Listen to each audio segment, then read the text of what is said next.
Hola, ¿qué tal amigas, amigos? Un placer saludarles como siempre en ACM Canal 54. Ya terminaron los foros de Parlamento Abierto con una dinámica de la paridad de género. Un tema que es interesante también, pero que a lo largo de más de 20 días se realizaron estos foros de Parlamento Abierto con la finalidad de sumar todas las voces y todas las opiniones respecto a las propuestas de reforma político-electoral. El PAN tiene una, el PRI tiene otra, y luego de los mensajes difundidos por Laida Sansores, la gobernadora de Campeche, pues ya se entiende que estas iniciativas de ley pudieron haber salido del mismo INE. Esto pues ya está a consideración de usted, pero luego de esa hermandad, ese grupo que tiene nexos muy fuertes, no es así que dice Lorenzo Córdoba, no, pues bueno, yo estoy con todas las fuerzas políticas. ¿En serio? Al único partido que le tumbaron 2 candidaturas fue a Morena. Es más, al Partido Verde le quitaron 3 diputaciones federales para dárselas a otros partidos. A Morena le quitaron otros. Pero al PRI, al PAN y al PRD no les quitan ni una. Bueno, el PRD no gana ni una. Pero una vez que concluyen estos trabajos, que serán vitales para evitar, son de vital importancia, para evitar que salgan con que no sabíamos, no conocíamos todo eso. Están enterados están. Se escucharon todas las voces, le dijo, mire, este es un foro, le voy a presentar un breve resumen de los foros y verá que todos están representados, todos hablaron. Y luego le doy el dictamen. Bueno, lo que va a pasar es a partir del 1 de septiembre, va a estar bueno lo que son las sesiones de la Cámara de Diputados. Porque traemos una crisis de representatividad mayúscula. Esa es una crisis de todas las democracias, pero la mexicana mucho más.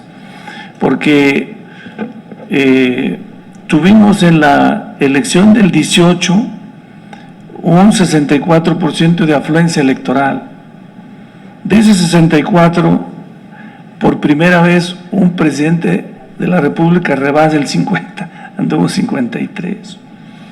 Pero después de eso, volvimos a caer en el tema de la representatividad. ¿Qué significa? Que la gran mayoría de mexicanos, como tiene, es su derecho, pero no es obligación, como lo hace Argentina, que es obligatorio ir a votar si no te multa. Entonces aquí, pues la gran mayoría, pues no va a votar. Luego, tenemos entonces un problema de representación territorial. ¿Qué hacemos con la representación territorial de todo el país? Luego, ¿qué hacemos ahora con la ruta de acciones afirmativas, que son sectorial? ¿Cómo las hacemos? Realmente el sistema que tenemos no funciona. Es necesario reducir el número de senadores, hacer bicameral en lugar de unicameral en lugar de bicameral. Ahí tenemos 128 senadores y unas propuestas plantean que se quiten los pluris, entonces te quedaría como 90 y tantos, ¿no? Ciudadano que aumenta porque permite la proporcionalidad pura. A mí me llama mucho la atención que la oposición no le hubiera arrebatado la propuesta al presidente en cuanto la planteó. Pues claro, hay un ejercicio de Integralia que muestra cómo con los resultados de 2021 Morena pierde 2% y el PRI creo que gana el 6% o algo así, una cantidad importante. Es decir, beneficia a la oposición y la oposición rechaza de entrada lo que se propone. De verdad, me sorprende que no hagan ese ejercicio. Y ya sabemos la moratoria, el mejor ejemplo, el distrito, ¿no? En un distrito el triunfador puede ganar con 20% si hay muchos candidatos, o con el 30%, ¿no? Y el ganador en un distrito se lleva todo. Pero, ¿y los 70 u 80% que no votaron por el triunfador? ¿Qué pasa con sus votos? Pues en ese distrito de que se trate no serán nada, se pierden. Con la reforma ahora que favorece la equidad, esos 80 votos sí pesan a la hora de la asignación de curules. Entonces, ¿por qué no tomó la oposición esta propuesta? ¿Por qué no ha tomado, digamos, para no suponer que ya es punto cerrado, ¿no? Pues la verdad es que no me lo explico, porque y estoy seguro que este ejercicio lo hicieron también en la reforma, al presentar la reforma, pero probablemente pensaron algo muy sensato. No siempre vamos a tener la misma votación que ahora, y entonces, si hay una equidad realmente pareja, por decirlo de algún modo, pues resultan gananciosos todos, resulta gananciosa la equidad y resulta ganancioso el ciudadano que se empodera con su voto. 2008 con la realidad de hoy es ya no tratar al elector como si fuera una persona discapacitada en su decisión política. Yo creo que hoy lo que los medios de comunicación nos brindan, las redes sociales nos brindan, hace que el ciudadano pueda tener toda la información. Y esa información es más que suficiente para que se le respete la libertad de creencia al elector para que vote por quien quiera y tenga las preferencias políticas que quiera. Esa liberalización de la vida pública nacional creo que desahogaría muchas tensiones que hoy francamente están generando pues precisamente eso que estamos viendo, que no haya capacidad de diálogo, de opinión y sobre todo de un debate franco y transparente. En nombre del Sistema Público de Radiodifusión y de los medios públicos, no solamente a nombre mío, están encaminados a justificar y acentuar la intervención del Estado, no del gobierno, en un diálogo que debe ser democrático y que se da a través de los medios informativos y de las plataformas sociodigitales. Creo, sinceramente, que hay un enfoque o una postura punitivista que no ayuda y no está ayudando a tener un debate mucho más equilibrado. La cuestión toral, desde nuestro punto de vista, debe ser la reflexión sobre la conveniencia y unidad del actual modelo de comunicación política, porque las restricciones a los derechos, como los derechos de las audiencias o el derecho a la información, y a las libertades, como la libertad de expresión, subordinadas a la presunción de poner en riesgo el principio de equidad en la contienda electoral, sin que existan métodos probados que permitan acreditar de manera fehaciente e indubitable la afectación de este principio de equidad, implica la existencia de un régimen de excepción. Campañas electorales y decían que no se podía difundir propaganda gubernamental, lo cual es mentira. Eso nunca ha sido una restricción para que se diga a la ciudadanía si es un caso de emergencia o existe un siniestro. Por supuesto que se puede informar esa parte. También, y aquí es importante ya hacer una acotación muy precisa, existen restricciones de propaganda gubernamental, pero eso no implica el silencio absoluto de las y los funcionarios. Lo único que no se permite es difundir logros de gobierno, programas sociales, cuestiones de obras públicas, por ejemplo.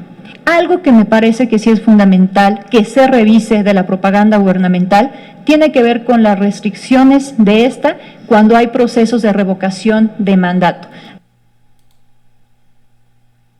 El sistema electoral abigarrado y los costos son el resultado de la desconfianza endémica que ha caracterizado a nuestro país. Y perdónenme, de veras estamos como en Inglaterra. Lo más caro de organizar una elección, ustedes lo saben muy bien, es el trabajo de campo. Por cierto, el INE realiza después del INEGI el trabajo de campo más grande que realiza el Estado mexicano cuando hay elecciones. Porque en efecto tiene razón Eduardo, pero eso lo decimos en todo, hasta en nuestros spots, Eduardo. Son los ciudadanos los que hacen las elecciones, lo demás lo sabemos. En realidad, pues, ¿quién dice que no? Pues ese es el modelo ciudadanizado. Y por cierto, ahorita hablo de confianza de los ciudadanos respecto de su sistema electoral. Pero mi punto es, eso es lo más caro. ¿Por qué cada elección pregunta? ¿Por qué en cada elección el INE tiene que sortear federal a 13 millones de ciudadanos, visitarlos en sus domicilios, en todos los rincones del país, para de ahí sacar al 1,5 millones de ciudadanos que se requiere para operar las elecciones federales? Bueno, ahí tiene los argumentos. Está Dani Rabel, estuvo el ex presidente del Tribunal Electoral Vargas, en fin, voces diversas.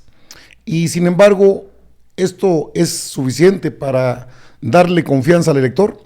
No, estos foros son con la finalidad del debate. Todos los actores estuvieron ahí, el PRI y el PAN, el PRD, y todos estuvieron ahí. Ahora no hay argumentos para decir que no conocen las reformas. Lorenzo Córdoba, disminuida su credibilidad a un punto crítico, no es que vaya a intervenir, pero la famosa parálisis legislativa que tiene el PRI, PAN y PRD, creo que también el Movimiento Ciudadano, pues de poco nos ayuda que se conozcan todas las bondades de una reforma político-electoral que es urgente en el país. No hay confianza en el INE, eso es un hecho. No hay confianza en el tribunal, es una realidad. Los pluris deben desaparecer para que emerja lo que son las candidaturas puras, es decir, de representación pura. Si yo voy a votar por un candidato, será por mi estado y por uno, el que yo quiera. Pero le tienen miedo a los cambios, no quieren. La oposición lo dijo uno de los ponentes. Debió habérsela arrebatado al presidente rápido para que no se arrepientan. Y ahora resulta que pareciera que les tienen que estar rogando para que acepten una reforma político-electoral. Es cierto que en el fondo lo que tienen miedo es perder lo que ya está perdido. Son miedos inexistentes porque no van a recuperar de la noche a la mañana el poder que tanto pelea el PRIAN, sobre todo. El PRIAN, Alejandro Moreno Cárdenas vive sus últimos días como diputado federal, iniciará obviamente el proceso de desafuero. El PRI está disminuido al máximo, el PAN no logra cuajar credibilidad alguna, sus líderes son poco carismáticos, no hay propuestas de fondo, no hay una iniciativa diferente a la que presentó el presidente de la República, y sin embargo, los partidos políticos se aferran con uñas y dientes al dinero que reciben, porque si no, ¿cómo se compran los carritos nuevos? ¿Cómo se mantiene la burocracia dorada partidista sin representación real, sino nada más por el logo y por el dinero que suelta el INE? Yo creo que es el momento, sí. Es cierto que la reforma político-electoral no va a salir completa con leyes secundarias, donde solamente se requiere la mayoría simple, pero habrá muchos aspectos en los que sí se puede legislar sin tener la mayoría calificada. La mayoría calificada son las 2/3 partes. Y creo que no hay otro camino a seguir. Es buscar desde los estados empezar a generar reformas. Y luego, pues que los diputados federales pues dejen de lado la piedad y se den a trabajar en lo que son las leyes secundarias. Ahí hay un importante margen de maniobra para que, pues de alguna manera, o recompongan al INE, porque eso es una realidad, se requiere, al Tribunal Electoral, pero sobre todo bajar el presupuesto tan elevado que tienen los partidos políticos. Al nivel de recursos, es cierto, el Partido del Trabajo es el que menos recibe y es el que quiere el 60% de reducción, pero parejo. Pues se habla de perdido del 50% menos, que no es cosa del otro mundo. Pero no quiere, no, bueno, pues entonces, ¿cómo le hacemos? Dinero debe haber. Sí debe haber dinero público, pero solo en tiempos electorales, eso es correcto. Pues no que mis impuestos vayan a parar para pues que el señor Alejandro Moreno Cárdenas ande comprando sus McLaren, eso no me parece correcto.